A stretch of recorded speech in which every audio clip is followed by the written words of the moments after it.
So in this video, we're going to talk about recovery supplementation. So the same way you think about multivitamins, creatine, etc. with our nutrition, is the same way we want you to think about ice baths, saunas with recovery methods.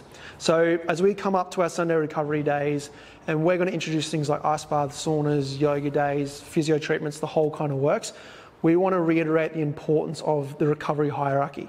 So when it looks to the priorities of what's going to allow us to recover from week to week, we need to look at number one, nutrition and sleep. These are hands down going to be the main things that are going to allow us to adapt and recover from the stresses from week to week.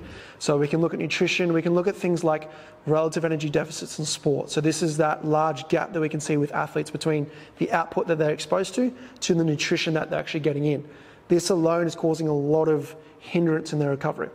And the other spectrum, we've got our sleep. So we know that quality of sleep and quantity of sleep are big things for athletes. And there's plenty of research to state that if athletes aren't getting enough sleep, the injury risk starts to go up. If they're not getting enough quality of sleep, that's the actual quality of their performance can start to hinder and suffer from there.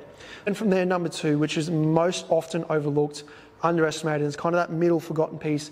It's going to be the load management across the week, and it's going to be our program design. So all of those external stresses that we can control in the gym and on the field, external to their team trainings or personal trainings and personal competitions, we can manage that and we can control those stresses. So from a twofold, making sure we're not filling the cup up too much that they can't recover from all those stresses, but also number two, making sure we're putting in the necessary stresses with the low volumes that we can expose them to, tolerate the stresses and demands of their trainings across the week, not doing them a disservice and not preparing them fully for the stresses within their games and their trainings as well.